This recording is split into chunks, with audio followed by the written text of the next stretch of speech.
Bonjour à toutes et à tous. Dans la continuité du séminaire précédent, nous allons voir les motivations, les avantages et les critiques de la RSE. Il existe plusieurs motivations à la RSE. Premièrement, vis-à-vis du client, c'est de répondre à de nouveaux besoins, de nouveaux modes de consommation, des consommations responsables, des consommateurs qui sont devenus éthiques et qui sont devenus en recherche de produits qui respectent certaines normes sociales et sociétales. Deuxième motivation, c'est que si on n'évite pas justement des choses qui contrecarrent la nature et transgressent les droits humains, forcément il y aura une réglementation contraignante. Et donc la RSE est un moyen puissant d'autorégulation pour justement éviter une contrainte, davantage de contraintes réglementaires. Donc, c'est attirer et fidéliser une clientèle qui est de plus en plus exigeante, qui est de plus en plus informée et protégée par la loi. Développer un milieu de travail qui favorise l'épanouissement professionnel et une main-d'œuvre de qualité. Et améliorer la réputation et l'image de marque de l'entreprise.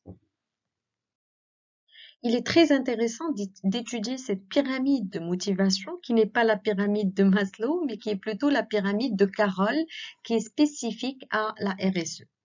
Donc cette pyramide, elle montre les différents niveaux d'engagement RSE. Vous avez un niveau 0 qui est un niveau philanthropique, c'est-à-dire l'entreprise, elle fait de la philanthropie, elle ne fait pas des actions qui sont récurrentes, qui sont analysées et conçues à l'avance. Le niveau 1, c'est la rédaction de la charte éthique ou le code de bonne conduite au sein de l'entreprise. Le niveau 2, c'est la mise en place d'un programme éthique, c'est-à-dire ce n'est pas uniquement faire une charte, mais un système de gestion environnementale, une démarche qualité, un épanouissement du personnel, c'est-à-dire qu'il y a un programme qu'on va tenir au sein de l'entreprise.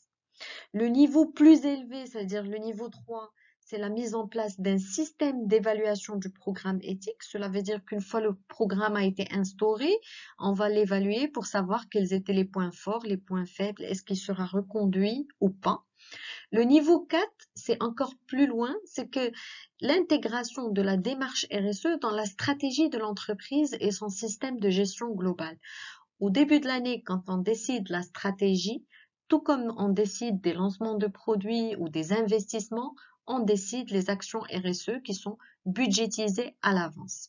Le niveau 5 est encore plus poussé, c'est le plus haut niveau de motivation de RSE, c'est la mise en place d'un dialogue avec les parties prenantes pour résoudre certains enjeux.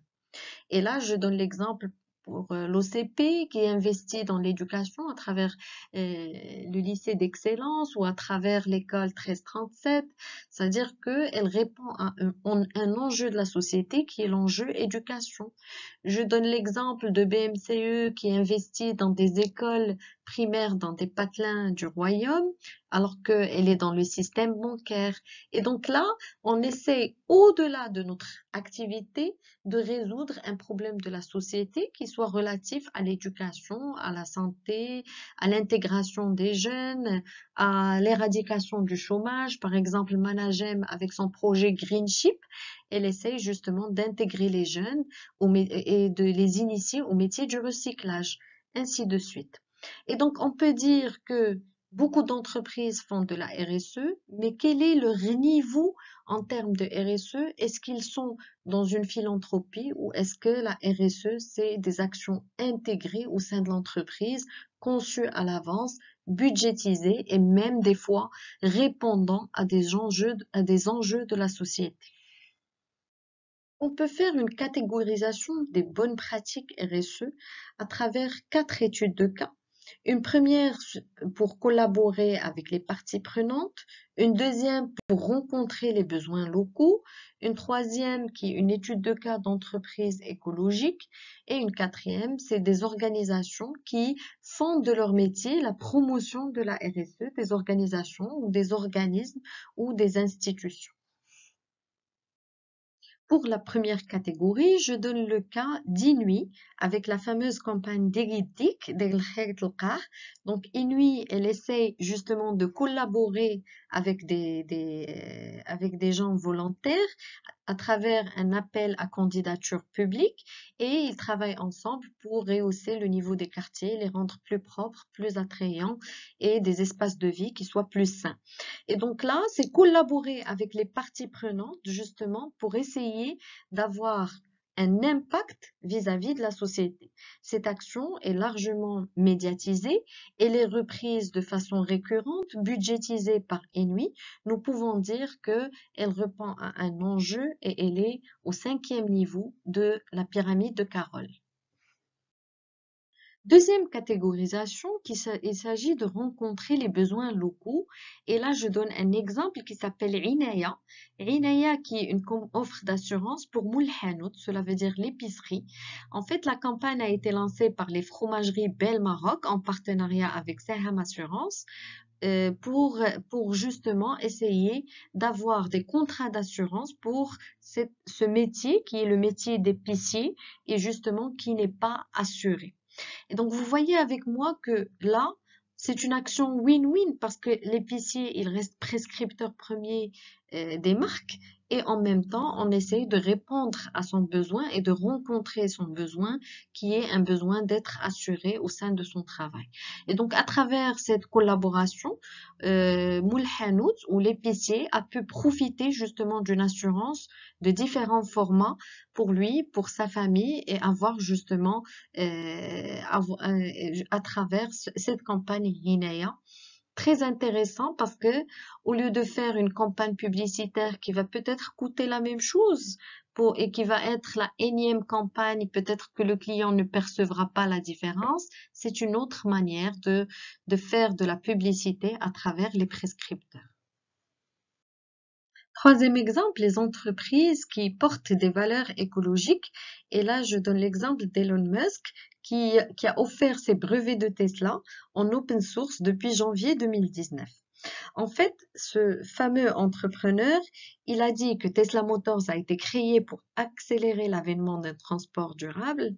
Si nous dégageons le chemin vers la création d'une voiture électrique attirante, mais que nous posons des mines de propriété intellectuelle derrière nous pour dissuader les autres, nous agissons de façon contraire à cet objectif. Et donc là, il s'inscrit dans une catégorisation écologique et au lieu de percevoir des droits sur ces brevets, ils préfèrent les ouvrir en open source et qu'ils puissent justement améliorer à travers ces innovations, à travers ces brevets, tout le panorama du secteur automobile. Quatrième catégorisation, les organisations de promotion de la RSE. Cela veut dire des organisations qui ont pour mission de promouvoir la RSE. J'ai donné l'exemple de la CGEM, c'est la Confédération Générale des Entreprises au Maroc, avec la création d'une charte RSE et d'un label local RSE qui est calqué sur les principes de la norme ISO 26000, qui est la norme RSE référence au niveau mondial. Donc, ce label a été adopté en 2017. La charte définit les valeurs et les comportements de la Confédération que la Confédération promeut auprès des entreprises en prenant en considération les attentes de leurs différentes parties prenantes internes et externes pour la pérennisation de leur activité et l'amélioration de leur performance globale. Ce label est un label qui dure sur 5 ans, avec la possibilité bien évidemment de le renouveler, et aussi pour les PME et pour les encourager à se labelliser en RSE, puisque nous sommes dans un tissu entrepreneurial à 95% constitué de PME, il y a un système de financement qui est prévu par Maroc PME. Nous avons vu les motivations selon justement la pyramide de Carroll et la catégorisation des entreprises selon leur degré d'engagement et comment ils inscrivent la RSE dans leur mission. Maintenant, quels sont les avantages de la RSE? Le premier avantage, c'est de ne plus voir ce genre de publicité. Donc, ce style aujourd'hui, il est juste inacceptable. Pourquoi? Parce que regardez un enfant qui est en train de faire de la publicité pour de la cigarette, une femme de joie, un physicien, un dentiste. Donc tout ça est révolu. Aujourd'hui, même sur les paquets de cigarettes, il y a des obligations légales pour mettre des photos qui sont répulsives. Et donc, le premier avantage, c'est que finalement, il y a un retour vers des valeurs au-delà du gain purement économique. Le deuxième avantage, c'est que la RSE aide à améliorer la réputation de l'entreprise. Donc la réputation n'est plus confinée à un groupe étroit de parties prenantes qui sont les parties prenantes principales, mais elle implique aussi la communauté locale, les autorités, le mass média et plus que ça. Avec les réseaux sociaux, chacun de nous est devenu un journaliste en puissance et il peut lancer une chaîne et avoir justement fédérer des gens autour d'une cause. Et donc, il est très important de souligner que la réputation, elle est construite lentement, mais bien évidemment, elle peut être détruite vite par un scandale. La RSE peut être une bonne défense, un bon passeport ou une légitimité contre les critiques des activistes et des ONG concernant des pratiques ou des décisions qui sont moralement discutables. Et donc, quand on fait des actions RSE et que ces actions RSE ont un impact sur la société, on se dit, cette entreprise, au moins, elle fait des choses pour améliorer les conditions de vie de la communauté locale, de la communauté plus large. Et donc, c'est un passeport, c'est une licence pour continuer à opérer. Le troisième avantage, c'est que le programme RSE aide à attirer et à garder les employés de valeur dans un marché qui est extrêmement concurrentiel. Cette fidélité n'est pas seulement garantie par des salaires et d'autres avantages qui sont strictement matériels. En fait, la compagnie se promeut pas seulement comme une marque commerciale, mais aussi comme une marque qui est éthique et qui arrive à avoir des valeurs partagées par ses collaborateurs et l'ensemble de ses employés. Quelles sont les critiques de la RSE? La première critique, c'est que beaucoup de personnes se disent que les compagnies n'ont pas des responsabilités que vers leurs employés et actionnaires. Elles ne sont pas des organisations humanitaires et certains avantages sociaux sont obtenus spontanément par l'activité libre des entreprises et justement la main invisible qui est le concept d'Adam Smith, qui est un concept d'autorégulation pour l'obtention des avantages sociaux. Deuxième critique, c'est que la RSE peut être perçue par certains uniquement une étiquette marketing. Et là, c'est deux cas. Soit une étiquette marketing qui est vérifiable, et de ce fait, c'est une déclaration de bonnes intentions sans conséquences réelles, soit c'est du marketing qui est faux, et c'est ce qu'on appelle du greenwashing. Le greenwashing, c'est se donner une image qui est trompeuse en utilisant de la RSE. Et là, on se dit, ben finalement, comment dénoncer ces entreprises? Surtout quand c'est des grosses multinationales et qui font du greenwashing en utilisant la RSE comme une raison ou une étiquette marketing, alors que derrière, ils ne sont pas tellement RSE que ça.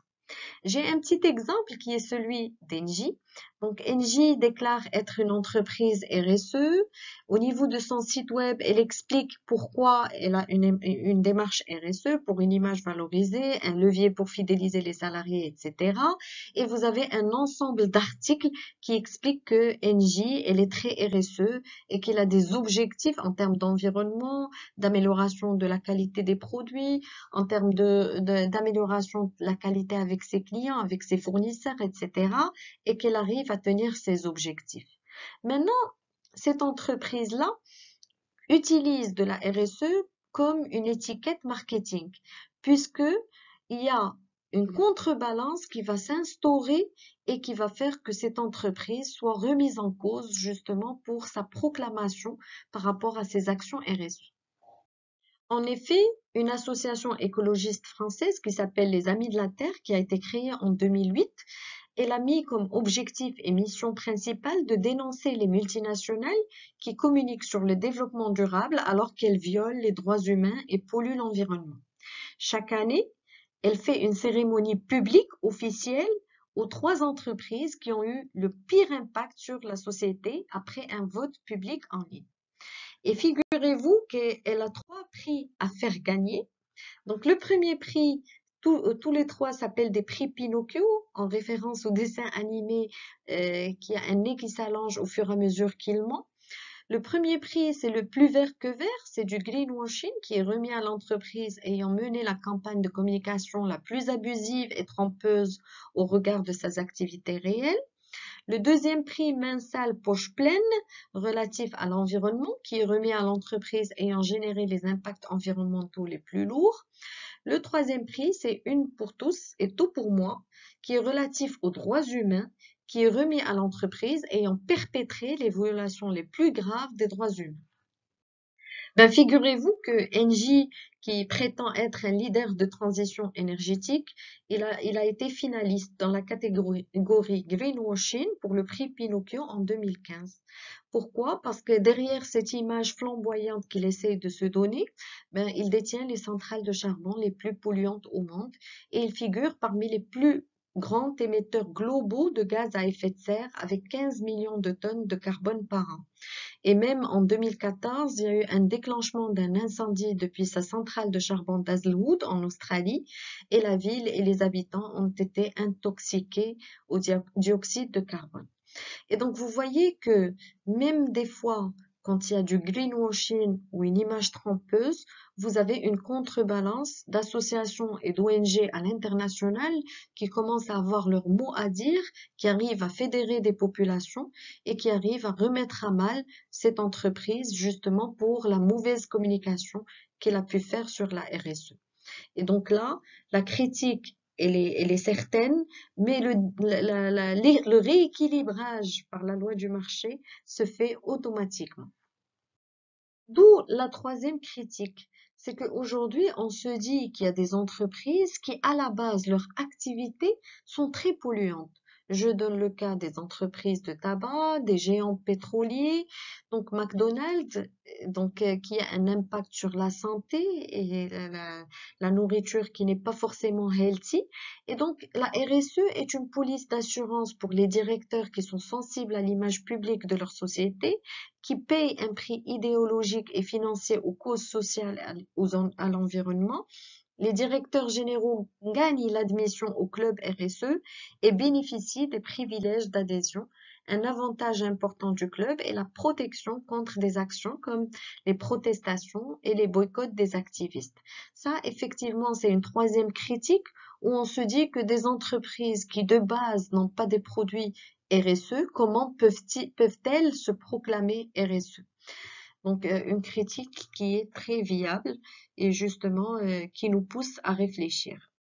Ainsi, pour McDonald's, par exemple, elle va axer sa communication sur des causes sociales, comme par exemple les maisons Ronald McDonald, qui sont là justement à côté des cliniques pour aider les parents à accompagner leurs enfants qui sont malades, ou encore toute une campagne pour dire qu'on recrute localement, ça veut dire on recrute les personnes du pays où on est installé, ou encore la possibilité de prendre rendez-vous et de visiter les cuisines. Et donc tout ça rentre dans une politique de se donner une image sociale et de redorer le blason par rapport aux multiples scandales dont a fait l'objet l'entreprise. La quatrième critique qui nous pousse à réfléchir, parce que justement, elle jette l'élan de cette RSE par rapport à la vision purement économique. Donc, c'est Robert Murphy dans une colonne dans townhall.com. Comme économiste, je suis en désaccord avec pratiquement chaque forme de mouvement à la mode.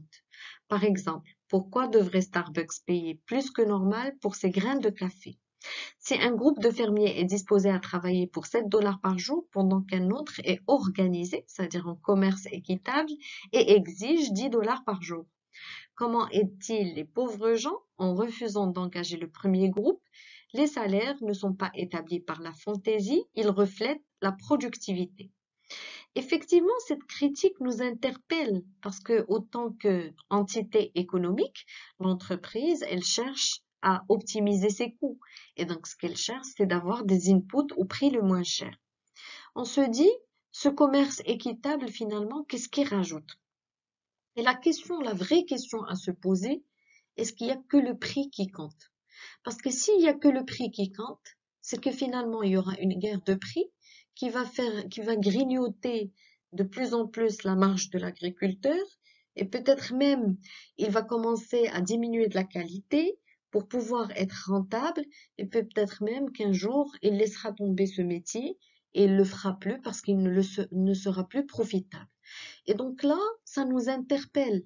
Est-ce qu'il y a que le prix qui compte ou est-ce qu'on veut préserver une qualité, avoir des processus, avoir une qualité de service qui va avec et payer à juste prix cet agriculteur au lieu de négocier avec lui au maximum et d'avoir des intermédiaires qui s'enrichissent sur son dos. Pour conclure sur les avantages et les critiques de la RSE, bien évidemment, c'est plus que du marketing. Certaines entreprises ont compris que leur survie sur un marché de plus en plus concurrentiel dépendra de leur réputation éthique envers le public, les autorités locales et toutes les parties prenantes. Je vous remercie pour votre attention. Dans la prochaine capsule, nous allons essayer d'étayer certains cas de scandale, justement, qui ont fait l'objet d'une remise en cause du modèle économique. Pourquoi? Pour le non-respect de la RSE. Et on va voir aussi des bonnes pratiques qui sont faites par des entreprises et qui nous interpellent par rapport à cette réputation et à ce capital extra-financier qui s'ajoute au capital immatériel. Je vous remercie.